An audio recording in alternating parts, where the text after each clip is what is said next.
नमस्कार दोस्तों, स्वागत है आपका हमारे चैनल पीस स्टडी पर। दोस्तों आज मैं बहुत ही इम्पॉर्टेंट जो टॉपिक है R O subject R O के रिगार्डिंग में बात करूंगा कि इसमें जो हिंदी का पेपर होता है 60 नंबर का, एक तो जीएस का होता है 140 नंबर का और दूसरा हिंदी का होता है। तो हिंदी की तैयारी किस तरीके से करनी चाहिए, आप जो नए एस्पिरेंट होते हैं काफ़ी ज़्यादा मिस्टेक कर देते हैं और हिंदी को बहुत ही अच्छे से तैयार नहीं करते हैं, जीएस पर फोकस्ड रहते हैं बट हिंदी को इग्नोर करते हैं। और यही रीज़न है कि आर ओ में उनका जो सिलेक्शन है वो नहीं हो पाता है। तो मैंने किस तरीके से पढ़ाई की थी, क्या क्या स्ट्रेटजी अपनाया था इसमें जो मैंने हर बार आर ओ का प्री को बहुत आसानी से मैंने पास किया और कट ऑफ से भी ज़्यादा अच्छे नंबर थे मेरे। तो आप किस तरीके से तैयारी करेंगे, इसमें क्या आपको बहुत ही अच्छे से किस चीज़ को ज़्यादा पढ़ना है, किस चीज़ टॉपिक्स को कम पढ़ना है, कैसे पढ़ना है, सारा कुछ मैं बताऊँगा इस पूरे वीडियो में। और हाँ, अगर आप मेरे चैनल पर फ्रेंड्स नए हैं तो चैनल को सब्सक्राइब जरूर कर दीजिएगा, क्योंकि चैनल जितना ज़्यादा आप सब्सक्राइब करेंगे उससे होगा ये कि ज़्यादा से ज़्यादा लोग इसका नोटिफिकेशन पाएंगे और उसका बेनिफिट उनको आगे मिलता रहेगा जो भी मैं इससे रिगार्डिंग वीडियो बनाऊंगा। तो आपको पता ही होगा कि इसमें पीसीएस आर ओ प्री में जो है 60 नंबर का क्वेश्चन प्री में आता है और 60 एक नंबर का होता है। तो इस तरीके से इसे 60 नंबर का पेपर प्री में आता है और ये बहुत इंपॉर्टेंट कहा जाता है। ये जितने भी टॉपर्स हैं या जो मेरा भी खुद का अनुभव है उस आधार पर कि अगर आपने आर ओ में 55+ नंबर हिंदी में प्राप्त कर लिया, 55 नंबर अगर आपने प्राप्त कर लिया हिंदी में, तो जीएस में अगर आप थोड़ा भी एफर्ट लगाते हैं, क्योंकि जीएस फर्स्ट ऑफ होता है, अगर वहाँ 70-75 आप सही कर देते हैं तो कहीं ना कहीं आप कट ऑफ बहुत ही सेफ जोन में पहुँच जाते हैं। और अगर आप हिंदी में ही आपका 40 या 45 के आसपास रहता है तो थोड़ा सा दिक्कतें आती हैं, क्योंकि जीएस क्या होता है कंपैरेटिवली जो यूपी पीसीएस की तुलना में काफ़ी ज़्यादा अच्छा बनाते हैं इसमें। तो आप हिंदी को अगर अच्छा मजबूत करेंगे तो मेरी गारंटी है कि आपका आर ओ जो प्री है वो बहुत ही आसानी से हो जाएगा। और इसका फ्रेंड्स एक फ़ायदा ये भी होता है कि इसमें जो आर ओ का जो भी 6 टॉपिक्स हैं ये आपके हर एग्ज़ाम में काम आने वाला है। ऐसा नहीं है कि ये केवल आर ओ में काम आएगा, आपका केवल एक ही जगह पे यूज होगा तो आपका टाइम बर्बाद जाएगा, ऐसा कुछ नहीं है। आप देख सकते हैं जैसे भी इसमें 6 टॉपिक आते हैं, विलोम हो गया, पर्यायवाची हो गया, विशेष विशेषण हो गया, वर्तनी शुद्धि और वाक्य अशुद्धि हो गया, अनेक शब्दों के एक शब्द हो गया और तत्सम तत्व, ये 6 टॉपिक आते हैं। ये ना केवल आपका यूपी पीसीएस के सीसेट में काम आएगा, ठीक है, यूपी पीसीएस के किस में काम आने वाला है, आपके सीसेट में। देखिए कहाँ काम आता है ये आपका यहाँ पे पूरा जो है, अगर आप पीसीएस का फॉर्म भरे ही होंगे, दे रहे होंगे, तो यहाँ सीसेट में 25 नंबर का क्वेश्चन आता है, तो वहाँ से 7-8 क्वेश्चन आपको सीधे सीधे देखने को मिल जाएंगे, ठीक। एक तो वहाँ आपका काम आ जाएगा। दूसरा फ्रेंड्स, इसका जो सबसे बड़ा बेनिफिट है वो है आर ओ और जो है ARO का मेंस, ठीक है, ARO का मेंस, इसमें ये सारे टॉपिक आते हैं। बस इसमें पर्यायवाची वहाँ पे आर ओ जो प्री में आप पढ़ेंगे तो वहाँ पे पर्यायवाची नहीं आता। यहाँ पे ये सारे 5 टॉपिक रहेंगे, विलोम हो गया, विशेष विशेषण, वर्तनी हो गया, अनेक शब्दों के एक शब्द हो गया, तत्सम तत्व। तो ये इसमें से एक टॉपिक को छोड़कर सारे टॉपिक आपके जो है आर ओ में आएंगे मेंस में। तो आपको भी पता है कि मेंस में कितना ज़्यादा इंपॉर्टेंट होता है नंबरों का, कि अगर जितना ज़्यादा आप नंबर प्राप्त करेंगे हिंदी में तो उसके उतना ही ज़्यादा आपके चांसेस बढ़ जाते हैं सिलेक्शन के। तो देखिए यहाँ पे भी अगर आप अभी से हिंदी को तैयार करते रहेंगे तो ना केवल आप प्री की तैयारी कर रहे हैं बल्कि साथ साथ मेंस की भी तैयारी कर रहे हैं। देखिए तीसरा बेनिफिट मैं आपको बता दूं कि इसमें जो भी टॉपिक्स हैं, इसमें अगर मैं जो है अनेक शब्दों के एक शब्द हो गया, वर्तनी हो गया और जो है आपका विलोम हो गया, ये 3 टॉपिक्स यूपी पीसीएस के भी मेंस में आता है। किस में आता है? 10 नंबर का यूपी पीसीएस मेंस में। तो मतलब सोचिए अगर आप थोड़ा सा अच्छे से तैयारी करेंगे तो ना केवल आप यूपी पीसीएस का जो है सीसेट में आपका काम आएगा, इसमें काम आएगा और यूपी पीसीएस के मेंस में काम आएगा। मतलब इसका आप इम्पोर्टेंट देख सकते हैं फ्रेंड्स कि कितना ज़्यादा है। अगर आप हिंदी तैयार करते हैं तो ये आपके लिए बहुत ही अच्छा होगा कि आपके जितने भी एग्ज़ाम आप दे रहे होंगे पीसीएस के द्वारा, जो भी एग्ज़ाम कराए जाते हैं, साथ ही अन्य एग्ज़ाम भी आप देखेंगे, यूपी SSC हो गए या जितने भी एग्ज़ाम होते हैं, ज़्यादातर ये टॉपिक्स उसमें होते ही होते हैं। तो आप कोशिश करिए कि इन टॉपिक्स को ज़रूर अच्छे से पढ़िए, तो इससे जो है आपकी तैयारी बहुत अच्छी हो जाएगी। साथ में मेंस में जो है, मेंस में अगर आपका जो है, मैंने देखा कई बच्चे 60 में 60 नंबर तक प्राप्त करते हैं, अगर 1-2 क्वेश्चन रॉन्ग भी हो जाता तब भी जो है आपका 57-58 नंबर आ जाएगा। तो अभी से ही जो है अगर आपको फाइनल सिलेक्शन प्राइज चाहिए फ्रेंड्स तो आप जो है हिंदी को मजबूत करेंगे, ठीक है। मजबूत का मतलब आपको बहुत ही स्ट्रांग करना है अपने हिंदी को, और ये अभी से करेंगे तभी होगा। क्योंकि हिंदी में क्या होता है कि बच्चे जनरली मैंने देखा हिंदी जो है रटने की तो ठीक है, कुछ क्वेश्चन रटे बिना आपका काम नहीं हो पाएगा, बट जो है ज़्यादातर जो क्वेश्चन होते हैं वो चाहे पर्यायवाची का हो, विलोम का हो, विशेष विशेषण का हो, वर्तनी का हो, इसमें थोड़ा सा कॉन्सेप्ट भी होता है। अगर आप इसके नियमों को पढ़ेंगे, जैसे वर्तनीय शुद्धि में बहुत से सीधे से अच्छे अच्छे नियम हैं, अगर उन नियम को आप पढ़ेंगे तो बहुत ही आसानी के साथ आप जो है शुद्ध अशुद्ध वाक्यों को कर पाएंगे, सब कुछ वर्तनी को कर पाएंगे। उसी तरह विशेष विशेषण में भी है, इसमें भी आपकी अंडरस्टैंडिंग मायने रखती है। विशेष विशेषण जनरली बच्चों को टफ लगता है, इसमें काफ़ी ज़्यादा रॉन्ग करते हैं, और ये बहुत इजी होता है विशेष विशेषण। मतलब मेरा तो मतलब सही हो जाता है, 10 में से 9 आसानी के साथ सही हो जाता है, क्योंकि इसमें भी थोड़ा सा कॉन्सेप्ट है। अगर आप इसको अच्छे से समझ लेंगे विशेष और विशेषण क्या होता है, और ये बहुत अच्छे से दिया हुआ है बुक्स में, तो आप यहाँ भी अच्छे नंबर प्राप्त कर सकते हैं। और अनेक शब्दों को ये एक शब्द, ये भी आपको थोड़ा सा ये रटना पड़ेगा, अनेक शब्दों को ये एक शब्द, और विलोम भी थोड़ा सा इसमें रटने के साथ साथ समझ भी बनानी होगी आपको। जैसे कि जो शब्द, कई शब्द होते हैं उनको आपको समझना होगा, ठीक है। ऐसा नहीं, समझने का तात्पर्य उनका अर्थ जानना होगा, उनको डायरेक्ट रटना नहीं है आपको, क्योंकि अगर आप रटेंगे तो इससे आपका जो है, क्योंकि क्वेश्चन अगर घुमा देगा थोड़ा सा, तो आपको अगर अर्थ नहीं पता रहेगा तो हो सकता है क्वेश्चन वो मिस्टेक कर दें आप। बट आपको अगर इसका अर्थ पता है तो आप बहुत अच्छा करेंगे।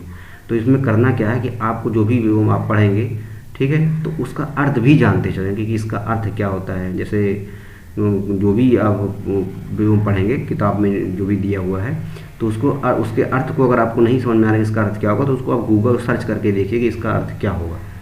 तो जब आपको अर्थ पता होगा तो आप अगर क्वेश्चन में थोड़ा सा और घुमा दिया है या कोई अन्य शब्द को वहाँ रख दिया, तो चूँकि आपको पता रहेगा कि इसका अर्थ ये होता है, तो आप बहुत ही आसानी से विलोम शब्द को 10 में 10 प्राप्त कर पाएंगे।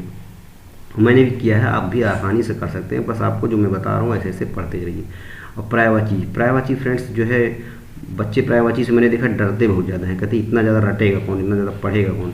लेकिन सच बता दूँ मैं कि पर्यायवाची भी समझने वाली चीज़ है। इसमें बस आप जो है थोड़ा सा, जो भी पर्यायवाची है उसका एक कारण होता है।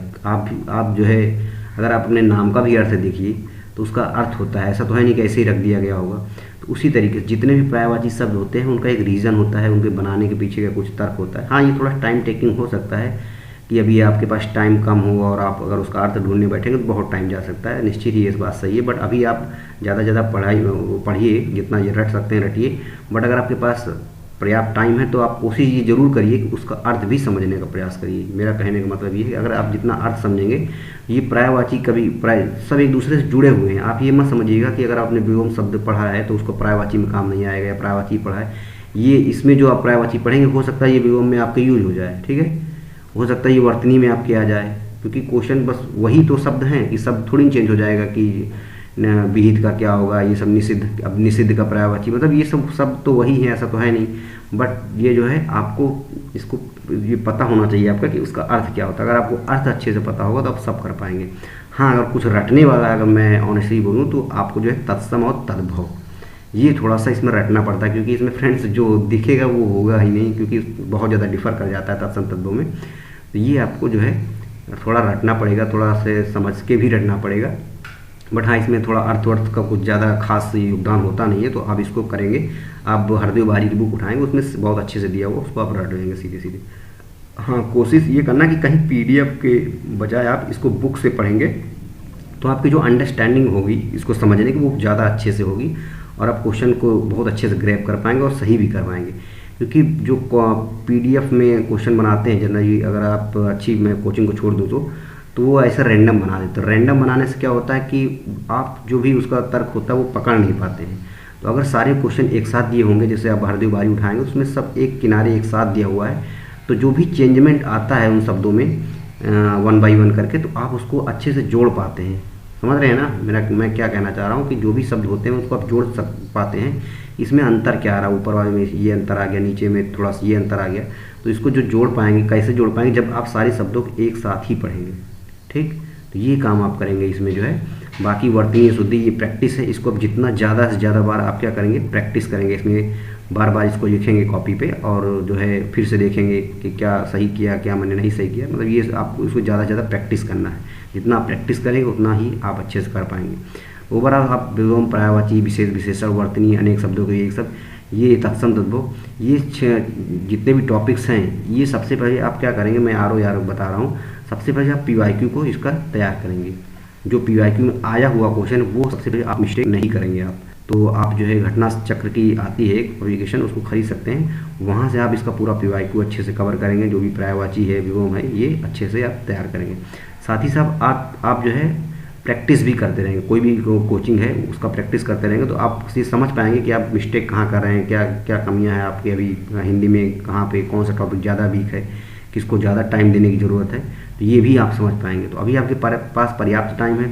अभी आप अगर अच्छे से समझ के पढ़ते रहेंगे तो आप बहुत ही अच्छे से बहुत ही अच्छा नंबर प्राप्त कर पाएंगे। बट हाँ, अगर आप अभी समझेंगे नहीं, ऐसे रटेंगे, तो वहाँ पे क्वेश्चन क्या करता है एग्जामिनर, देखिए एक मैं बात बताना चाहता हूँ कि 60 नंबर का मान लीजिए आपका पेपर आ रहा है, ठीक है। होता ये कि जनरली 40 सभी, ठीक, अगर आप थोड़ा भी पढ़ रहे हैं तो 40 तो आप पा जाएंगे, इतना मतलब मेरी गारंटी है। आप कितना भी आप कमज़ोर हो आपकी हिंदी, बट 40 पा जाएंगे, क्योंकि पेपर ऐसा बनाया जाता है। ऐसा तो है नहीं कि इतना गंदा पेपर बना दिया जाएगा आप 15-20 ही सही कर पाएंगे, ऐसा नहीं होता। पेपर जो बनाया जाता है वो चाहे जीएस का हो, चाहे हिंदी का हो, कोई भी पेपर हो, एग्जामिनर इतना क्वेश्चन रखता है कि बच्चे, कई बच्चे जो होते हैं वो ना हो जाए, तनाव में ना आ जाए, मतलब इतना क्वेश्चन सही करें वो आसानी के साथ। 40 क्वेश्चन तो आप अगर फॉर्म भी भर दिए होंगे तब भी आप सही करेंगे आसानी के साथ। बट अब यहाँ बट क्या मैं कहना चाहता हूँ कि इसके बाद जो सही करता है सिलेक्शन उसी का होता है। अब जैसे जो थोड़ा बहुत पढ़ा होगा, ठीक है, थोड़ा ज़्यादा मेहनत किया होगा, बहुत ज़्यादा नहीं मगर हम एवरेज में मेहनत किया होगा, वो कहाँ तक पहुँचना, 50 तक। बट जो समझ कर बहुत ही अच्छे से तैयारी किया होगा, थोड़ा मेहनत किया होगा, अपना टाइम स्पेंड किया होगा इसमें, हिंदी में रोज़ 1-2 घंटा दे रहा होगा, तो वो बंदा, मैं एक्सेप्शन केस की बात नहीं कर रहा हूँ, कई होते हैं ऐसे एक्सेप्शन लोग, तो उनकी मैं बात नहीं कर रहा हूँ, वो कितना पाएंगे, 55 नंबर पाएंगे, 55 प्लस नंबर पाएंगे। और आप आसानी 60 नंबर भी पा सकते हैं, कोई बड़ी बात नहीं है। 60 नंबर ये आप तभी पाएंगे जब आप चीज़ों को समझेंगे, रटेंगे नहीं। समझने के साथ साथ रटना जरूरी है, बिना रटे नहीं होगा कुछ, लेकिन उसमें जो रटना है उसमें आपको समझ के रटना है। तो आप ये टारगेट बना लीजिए कि मुझे हर हाल 5 प्लस सही करना ही करना है। अगर आपको आर ओ बनना है इस वर्ष, और इस बार बहुत ही अच्छी सीटें हैं, अगर आप अच्छे से मेहनत करेंगे तो मतलब आप एक सीट आपकी 100% सुनिश्चित है कि आप एक सीट प्राप्त कर लेंगे। और जो मैंने पीछे वीडियो में बताया भी हुआ था कि आर ओ में जो है आपको कौन सी बुक पढ़नी है, ये मैंने बता दिया था। ये बुक की अगर मैं एक बार फिर से बता दे रहा हूँ आपको, हरदेव बाहरी, ठीक है, हरदेव बाहरी आप खरीद सकें, ये बड़ी अच्छी बुक है। और साथ में वास्तविक की और एक आदित्य प्रकाशन, ठीक है। और प्रैक्टिस के लिए अगर आपको पढ़ना है तो घटनाचक्र, ये 4 बुक आपके पास होनी चाहिए। बट अगर आप अभी नए हैं, आपको कुछ नहीं पता, एक साथ नहीं पढ़ना है, क्योंकि आप फिर को क्या हो जाएगा कि आपको दिक्कत हो सकती है, आप जो है तनाव में आ सकते हैं, क्योंकि इतना ज़्यादा एक साथ देखेंगे तो सोचेंगे कैसे पढ़ना है मुझे। आप अभी कोई केवल एक बुक या आदित्य, 1-2 को फिनिश करने के बाद ही कोई नेक्स्ट पढ़ेंगे। नहीं भी पढ़ेंगे कोई दिक्कत नहीं है, बट जो है क्या होता है, कुछ नए नए क्वेश्चन किसी अन्य बुक में रहते हैं, किसी में नहीं रहते हैं, या कहीं कुछ बुक में मिस्टेक होती है तो दूसरे में नहीं होता है, तो उसमें आप इम्प्रूवमेंट कर पाएंगे। ये मतलब तीसरे चौथे स्तर का वो होता है। ये धीरे धीरे आप खुद ही समझ जाएंगे कि आपको क्या करना है क्या नहीं करना है, सारा कुछ यहाँ मैं नहीं बता सकता, बट हाँ इस तरीके से आप करेंगे तो आप बहुत ही अच्छे से कर पाएंगे। और टेस्ट सीरीज के लिए मैंने बता ही दिया कि आप जो है मार्केट से जाइए, हिंदी का, या यूट्यूब पे आप सर्च करिए कि आर ओ हिंदी पेपर। आप इसमें तो कुछ ऐसा है नहीं कि करंट से जुड़ा हुआ है, जो अगर आप 17 का है या 18 का, 19, मतलब जिस भी वर्ष पेपर हुआ हो, 21 में हुआ था, 16 में हुआ था, और जो भी 17 में हुआ था, तो वो पेपर तो होंगे ही होंगे यूट्यूब पे, वो आपको सारे करने हैं। साथ ही जो प्रैक्टिस वो पेपर बनाए जाते हैं, जैसे आप ध्येय IAS का देखे होंगे, वो आर ओ का भी जो है टेस्ट सीरीज बनाता है, और GS वर्ड का हो गया। तो यहाँ से आप जो है गूगल पे जाके, वो यूट्यूब पे जाके आप प्रैक्टिस यहाँ से कर सकते हैं। आप अगर आपके पास इनकम फाइनेंशियली थोड़ा सा दिक्कत है तो आप जो है यहाँ से प्रैक्टिस अच्छे से करेंगे, ठीक है। प्रैक्टिस करने से ये होता है कि अगर आपका जो भी क्वेश्चन रॉन्ग आप करेंगे तो वो आप समझ पाएंगे कि आप फ्यूचर में वो क्वेश्चन नहीं गलत करेंगे। तो ये चीज़ प्रैक्टिस करने से आपको फ़ायदा होगा फ्रेंड्स। और अगर आप इन 6 टॉपिक्स को अच्छे से तैयार कर लेंगे तो निश्चित ही आप जो है आपकी जो प्री की जो पास होने की जो संभावना है वो 90% मजबूत हो जाएगी, बहुत ही अच्छे से आप इसको पास कर पाएंगे, ठीक है फ्रेंड्स। और अगर आपकी कोई और क्वेरी हो हिंदी को लेकर कि किस तरीके से पढ़ना है, तो मैं उसका वीडियो बना दूंगा एक एक करके कि विलोम शब्द में क्या कैसे पढ़ा जाए, और पर्यायवाची में सारा मैं एक एक टॉपिक बना दूंगा कि आपको किस तरीके से क्या स्मार्ट स्ट्रेटजी अपनानी चाहिए, उसमें किस तरीके से उसको पढ़ा जाए। जैसे पर्यायवाची, ये पर्यायवाची बहुत ईजी होता है फ्रेंड्स, बस इसको आप थोड़ा सा समझिए, पर्यायवाची को रटने के बजाय उसको समझिए। जैसे सूर्य का पर्यायवाची हो गया ना, हज़ारों, उसमें कितने पर्यायवाची हैं, 50-60 पर्यायवाची होते हैं। तो मतलब अगर आप इस तरह देखेंगे तो आप जो है डिमोटिवेट हो जाएंगे, इतना ज़्यादा कौन पढ़ेगा। बट अगर उनके शब्दों को आप ध्यान से देखिए। और एक बात मैं और बताना चाहूँगा कि हिंदी में जो है व्याकरण का बहुत योगदान है, ठीक है। अगर आपको थोड़ा बहुत व्याकरण आता है, जैसे संज्ञा हो गया, सर्वनाम, ये सब सारा कुछ आता है, संधि हो गया, समास हो गया, तो इससे क्या होगा कि आप शब्दों को तोड़िए, हर जगह पे मैं बता रहा हूँ, अगर आपको शब्दों को तोड़ना आपको आ गया, ब्रेक द वर्ड, ठीक है, उसको तोड़िए, उसके पीछे का अर्थ समझिए, आगे का अर्थ समझिए। इससे ना केवल आप वर्तनीय शुद्धि को अच्छे से सही कर पाएंगे, विशेष विशेषण को समझ पाएंगे, पर्यायवाची को कर पाएंगे। मतलब हिंदी किससे बना हुआ है, वो बिना ग्रामर के तो बना नहीं हुआ, क्योंकि हर चीज़ में क्या होता है, किसी में प्रत्यय जोड़ दो कुछ और हो जाता है, उपसर्ग जोड़ दो कुछ और अर्थ हो जाता है, ठीक है ना, इसी तरह में चेंज होता है। बस वही करना है आपको कि आपको थोड़ा सा ग्रामर भी पढ़ना पड़ेगा, ताकि जो है आप शब्दों को तोड़ पाएँ। तो किसी भी शब्द को पढ़ते हुए उनके शब्दों को जरूर तोड़ें। अगर नहीं समझ में आ रहा है तो तोड़ने से क्या होगा कि आप जो है आंसर के काफ़ी सटीक जो है निकट पहुंच जाते हैं, क्योंकि आपको एक सटीक अर्थ पता चल जाता है कि इसका अर्थ ये होगा, इसका अर्थ ये होगा। तो इस तरीके से आप जो है और अच्छा कर पाएंगे। और मुझे आशा है कि आपको ये वीडियो काफ़ी ज़्यादा पसंद आया होगा। और हाँ, अगर फ्रेंड्स जो है कोई और क्वेरी हो तो आप बता दीजिएगा, मैं नया वीडियो उसके लिए बना दूँगा। Okay, thank you.